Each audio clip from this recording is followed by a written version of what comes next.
Welcome again to PR Presents. I'm Patrick Lay. With pressures such as body image being well documented for women, BCU School of Media students Liv, Natalie and Holly chose the unique idea for their final year major project to investigate whether such issues are also applicable to men. I caught up with the Lippy Productions trio over Zoom to establish exactly what they discovered during their documentary. Hello to you all, how are the three of you keeping? Hi. Yeah, we're good. Well, we'll start off then with your major project. A Man's World was a 4-part documentary where body image, lad culture, masculinity and men's mental health were all homed in on. What was your inspiration behind this? So I think when we decided what topic we wanted to do, it was something like, it was really important for us that it was something that affected us. We had a big meeting about what we wanted to do. We looked at campaigns, documentary series, all different topics. And we kind of talked about body image because, like, as three girls, our body image has been a huge part of our lives and how we look at ourselves and how social media plays out and everything. But we kind of felt like it's kind of been done. Like we see documentaries, we see, female empowerment, positive body image all the time now for women, which is amazing. But what about men? Like, we don't really see how these kind of issues affect men because we're women. So we kind of wanted to dive into that, and that's where it kind of became investigative. Yeah. Have any of you encountered any men who have been affected by such pressures? Kind of, yeah. So, but not personally for me in like a massive scale. So I know some friends or family or whoever have some sort of relation to some men who have struggled with their mental health or with issues that we talked about in our documentary. But the whole point, as Holly said, of our documentary is it is investigative. The point is we didn't know barely anything about it. So like we did know like a few people who might have been affected by it, but overall as a whole, we didn't know anyone who was really that open about it, or if we did, it was very, very few, which is kind of what made us want to do it, because we know that these issues do exist and that men do struggle with their mental health, but it isn't talked about, and that's why we didn't know about it. And so that's the whole reason why we started this whole series, because we thought, why isn't it talked about? Why don't we know about it when we know that we should? I think as well, looking at the issues that we chose, I think in hindsight, it was quite obvious that looking at it, pressure was such a big part, because I think, body image, lad culture, and like stereotypes of masculinity, the pressure of those three things on men are such a massive part of it, but kind of we didn't realise that until we'd done it.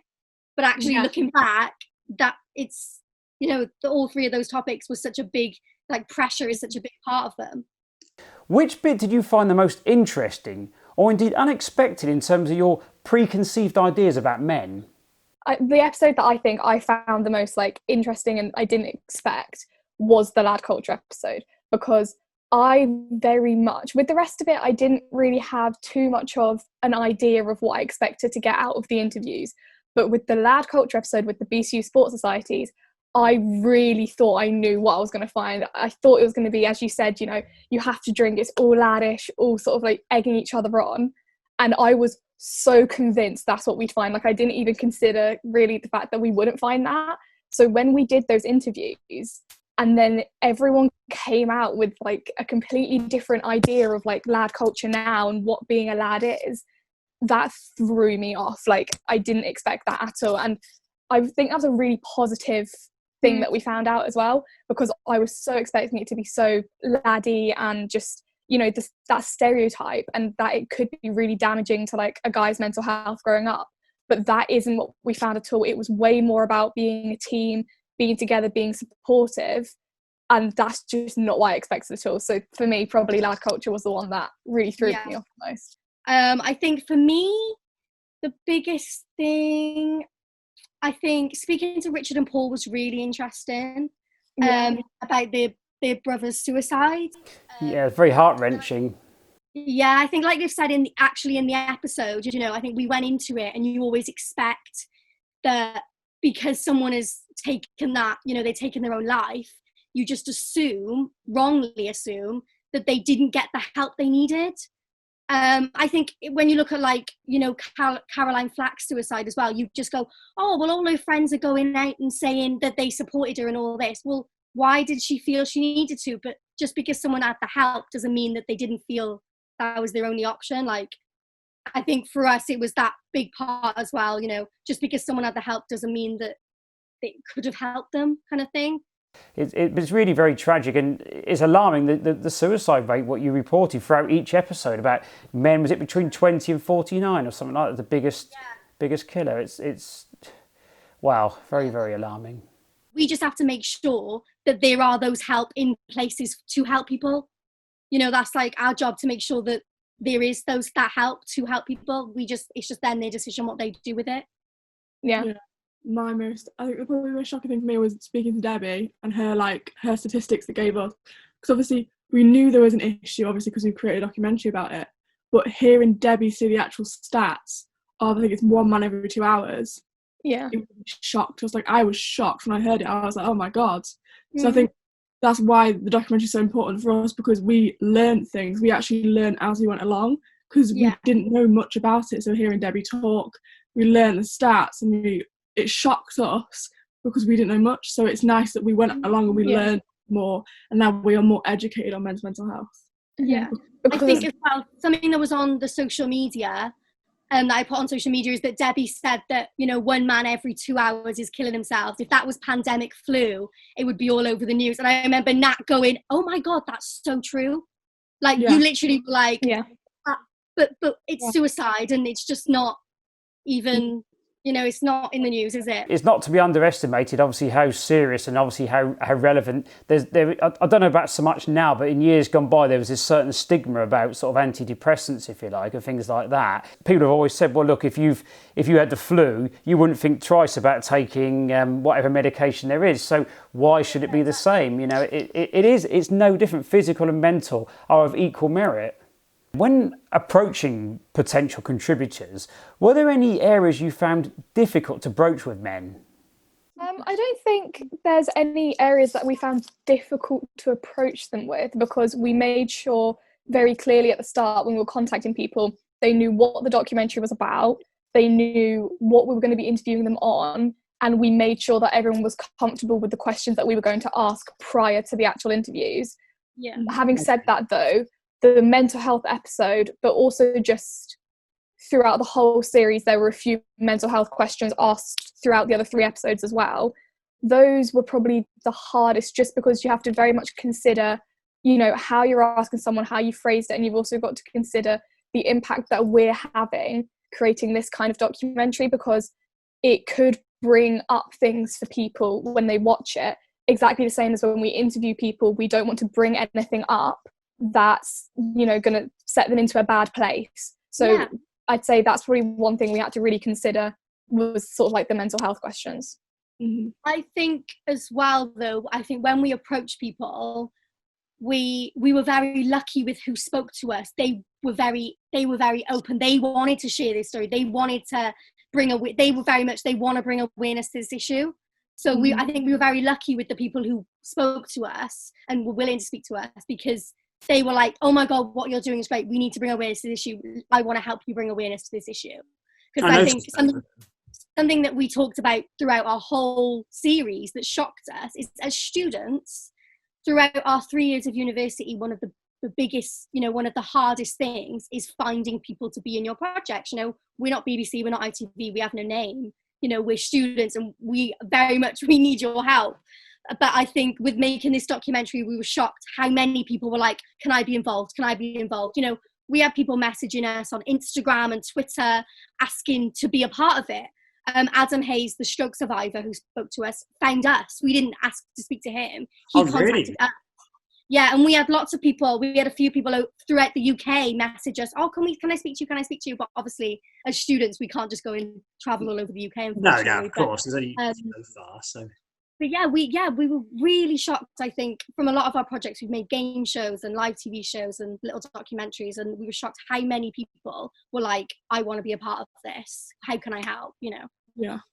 That's really encouraging. I think for myself as a man looking at all that, it's very progressive that people are actually thinking, no, look, I want to go and open up about this. I want to go and speak about this. Or even if it's not me myself, I want to speak about something which has affected someone else who means a heck of a lot to me.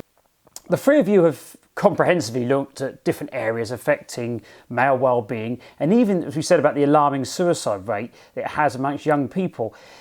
You spoke to a good variety of people on such matters. Was there a conclusion or a common denominator that you identified?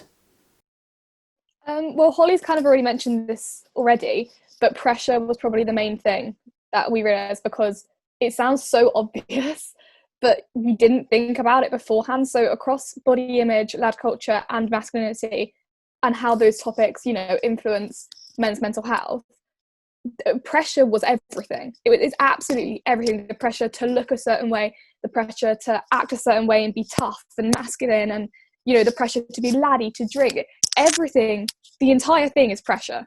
And what I think I said this in the last episode as well, but what I just thought was it just didn't make sense to me, was the fact that pressure was what led into everything that we found. But then everyone we spoke to said that pressure shouldn't exist. And everyone I've spoken to since who's talked to us about our documentary has said that. So if everyone's opinion is that pressure shouldn't exist, and that would help ease, and, obviously I'm not saying it would sort out like mental health for men or anything, but, it would make life easier and give people a better chance of, not having to suffer in the way that some people do. The fact that everyone says that pressure shouldn't exist, why does it? And that's the main thing that I'd say I took from it. It's just like, it's literally like we said, we were saying, it's not, we didn't say this on camera, it's just ingrained in society. And then media, the internet, everything in the public eye plays into that society, like that, I think the social media has certainly sort of magnified it, because, and it's interesting to talk about the filters they were saying as well, weren't they, on social media, is that actually it's not even giving a true look at it. How can someone look absolutely flawless and immaculate as well, men and women that you see on there? But I think these influences have always been around, because I know that when a long time ago, that when I used to go to the hairdressers when I was about 10, I started going to a salon, and you'd sit in the waiting area and have like photo albums, like, all these really, extremely good looking men and all that, and these great sort of hairstyles. You think, oh wow, I'd love to have my hair like that. It must be how it's just got magnified then, because then it was just, oh well, you look at it and you'd only really see it if you just bought a magazine or something like that. But, you've got it literally in the palm of your hand on your mobile phone at a young age. Yeah, and I think we said massively is we're very lucky as women. I think in the last 2 to 3 years, we see like plus size models, curvy models, like, shorter models. You see a lot more in the media. But I think for men and for like young lads, you still see this Love Island body. Like my boyfriend always says, like, how much better would it be if you saw every body type on Love Island? It'd be a hell of a lot of a better show probably. But it's just that's like the ideal of what people want, apparently. And so many of those programs like Love Island, they're so prominent on the telly as well. So that's surely a great way in which they can sort of like get the message out, you'd think, wouldn't you? From your findings, what advice would you give to men who feel powerless to open up that they're actually really hurting? That's a very big question. I think something to point out very clearly from the start is actually we are not professionals. So we can't give any sort of professional advice. However, what we've learned throughout our series, what I think I learned, is the advice I would give is to open up. Like, that's literally it, in whatever way you feel comfortable, whether that's with a friend, whether that's on a helpline, whether you feel more comfortable talking to someone close to you or talking to a complete stranger who can give you advice. Just open up, and also just know that that's okay, that it's okay to feel that way. It's not taboo. It shouldn't be any of that. It's just the way you feel, and that is okay. And, open up, talk to whoever you want to talk to. If you feel like you need help and you need medical help, professional help, then go and find that. It's so easy. If you just search it online or, look on the NHS website, there's loads of different ways. The help is out there, you just need to go and find it. Yeah, definitely. I think as well, we wanted our series to be very much, you want a young boy, you want a young lad or a man to watch it and go, oh, sometimes I feel like that. Or like, maybe I should go and Go and, you know, you want it just simply to be that, oh, I feel like that. I'm going to go speak to someone, because, well, it doesn't have to be that. Go speak to someone. Just tell somebody else how you're feeling. How are they feeling? You know, ask the question, because I think a lot of the time it's seen as this, I need to go and speak to somebody. If you talk about your feelings as if it was saying I'm happy, then, you know, it's not that I need to go speak to somebody about how I feel. It's just, you just do. Yeah, it's as easy as just speaking to a friend. Just speak to anybody about how you feel. It's not a massive, it doesn't have to be a massive thing. You just need to speak to your friend about it, type of thing. Yeah, I think touching on that, what Nat said there, I think one of the things when we spoke to Stag Digbeth in particular is the fact that something I learned massively, and speaking to Debbie, is that we need these conversations to start in men's environments, in a man's environment, like at the barbers, at the bar, at the pub, you know, where men are. If you try and take a man out of his natural, you know, setting, then that's where it's like, oh, you don't want to do this. This is not right. This is not my comfort zone. But if it's just normal to go chat to your barber, or you're down the pub with your mate and you talk over a pint, I think it's a lot more accessible and easy for a man to do. Yeah. I think for me, it all starts with bravado. But I think if people can, like, get rid of that bravado side of things and or totally reduce it down and dilute it down and gradually break down what it is inside. If you've got inner turmoil, you've got inner turmoil. There's no shame in all these things. It is permissible for men to cry. There's always going to be pressures, but it's the extent of these pressures, isn't it? And if shows are starting to actually have more people in there who are more ordinary, or, you know, more of a sort of cross-section of society, I think that is another key way I think it will break down. And I'm not sure which one of you said it, but you mentioned about people should have embraced both their masculine and their feminine side, men and women. Yeah, I think especially when you look at like the pressures of a breadwinner as well, and like a guy has to go and work. When we spoke to Stan Dias, the London businessman, it was really interesting because he was like, I'd love to be a stay-at-home dad. You know, my wife home work. But he said that in society, it's still very much a man needs to go and be a breadwinner. But it's funny, I watched Incredibles 2 the other day, and Mr. Incredible is a stay-at-home dad, and his wife goes and works. And I thought, you know, it's that conversation to kids. You know, if it's normal for a kid, it then leads up. I think it's like anything, you know, racism, you know, homosexuality. Kids don't care. Kids don't see it. It's adults that are the problem. You know, if you start these conversations, you know, talking about your feelings and, you know, that anyone can do anything they want. It doesn't have to be a gender role. If you start that with kids, then there's never going to be an issue. Like, why it doesn't need to be an issue. Why is opening up seen as more of a feminine thing than a masculine thing? It should just be a human thing. Yeah, exactly. Well, Liv, Holly and Natalie, it's been really interesting to discover more about your documentary, and for me made all the more compelling, like I say, with 3 women investigating this, and a subject which really shouldn't be taboo for men. I mean, the term man up has certainly changed considerably compared to 20 or even 10 years ago. So look after yourselves, and well, here's to our exciting new journeys post-university. Yes, thank you. Thank you. If you've been affected by any issues raised in this video, details of organisations and help are available by searching online under Men's Mental Health. Please, do not suffer in silence.